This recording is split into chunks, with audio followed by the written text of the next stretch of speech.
Amreli Lok Sabha India ગઠબંધનના ઉમેદવાર જેનીબેન ઠુમરના અમરેલી શહેર કાર્યાલયનો પ્રારંભ સવારે 9 કલાકે ભગવાન સત્યનારાયણની કથાથી કરાયો હતો। આ તકે અમરેલી જિલ્લામાંથી વિશાળ સંખ્યામાં દરેક સમાજના આગેવાનો અને ઇન્ડિયા ગઠબંધનના કાર્યકરો ઉપસ્થિત રહ્યા હતા। આ તકે ઉપસ્થિત આગેવાનોએ જણાવ્યું હતું કે અમરેલી જિલ્લામાં કોંગ્રેસ પક્ષે ગુજરાત સહિત દેશભરમાં શિક્ષિત ઉમેદવારો આપ્યા છે, ત્યારે જેનીબેન ઠુમર શિક્ષિત તો છે, પરંતુ તેઓ જિલ્લા પંચાયતના સૌથી સફળ પ્રમુખ પણ રહ્યા છે, ત્યારે આવા ઉમેદવારોને આપણે જંગી લીડથી જીતાડવાના છે। આ તકે આગેવાનોએ જણાવ્યું હતું કે જેનીબેન ઠુમર મહિલા આગેવાન છે, ત્યારે સામા પક્ષના લોકોએ ઘણા પ્રયાસો કર્યા તેમનું ફોર્મ રદ કરાવવાના, કારણ કે તેમને બહેનોની ભાગીદારી ગમતી નથી, માત્ર મહિલા વિકાસની વાતો જ કરે છે। આ તકે જિલ્લા કોંગ્રેસ પ્રમુખ પ્રતાપ, આમ આદમી પાર્ટીના જિલ્લા પ્રમુખ નિકુંજભાઈ સાવલિયા, પૂર્વ સાંસદ વિરજીભાઈ ઠુમર, ધારાસભ્ય સુધીરભાઈ વાઘાણી ગારિયાધાર, ઠાકરજીભાઈ મેતલિયા, પૂર્વ ધારાસભ્ય કનુભાઈ કલસરિયા મહુવા, કાંતિભાઈ સતાસિયા બગસરા, ટીકુભાઈ વરુ, જીતુભાઈ અડતાલાવાડા, ધર્મેશભાઈ પાનસુરિયા, મનીષભાઈ ભંડેરી, સત્યમ મકાણી વગેરે મહત્વના અગ્રણીઓ વિશાળ સંખ્યામાં ઉપસ્થિત રહ્યા હતા। કાર્યાલયનું ઉદ્ઘાટન હતું એ પ્રસંગે આખા જિલ્લામાંથી બધા જ લગભગ તાલુકાઓમાંથી તાલુકા પંચાયત અને જિલ્લા પંચાયત સમિતિ આગેવાનોએ હાજરી આપી।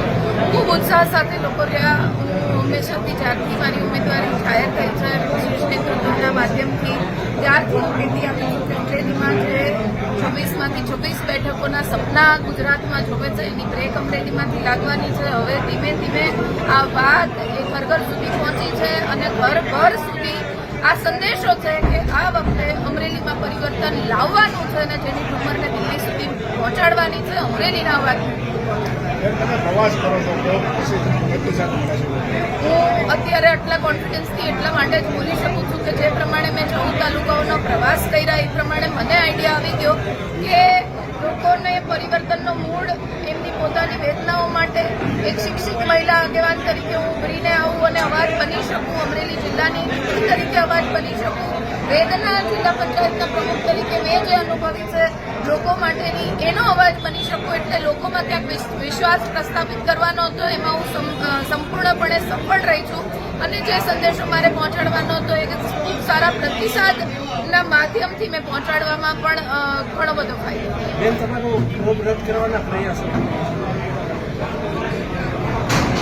મહિલા ઉત્થાનની વાતો કરે, નારી સશક્તિકરણની વાતો કરે, પણ એક દીકરી લડવા આવી છે, ચાહે એ કોઈ પણ પક્ષની હોય।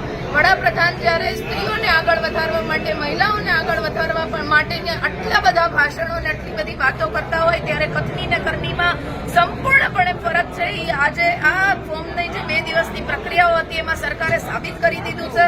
તમારી કરણી અને કથની બંનેમાં ફરક એટલા માટે છે કે તમે જ્યારે દીકરીની પાછળ ખોટી રીતે પડ્યા છો, જે અમરેલી જિલ્લાનો અવાજ બનવા નીકળી છે, 15 વર્ષથી જે અમરેલી જિલ્લાનો વિકાસ થવો જોઈતો તો એ નથી થયો, એના પ્રશ્નો પૂછવા માટે નીકળી છે, તો એનો અવાજ દબાવવા માટે તમે જે ધમ પછાડા કર્યા ને એના પછી જે સત્યનો વિજય થયો છે, મારી હિંમતમાં બમણો વધારો થયો છે અને કાર્યકર્તાઓની કામગીરીમાં 10 ગણો વધારો થયો છે। એટલે આ તકે એમનો પણ આભાર માનીશ કે આ હેરાનગતિ કરી તો મને ખબર પડી કે મારી ચાહના શું છે, લોકોનો પ્રતિસાદ શું છે, લોકોનો સહકાર શું છે, પણ આ દીકરી પહોંચીને બતાવશે।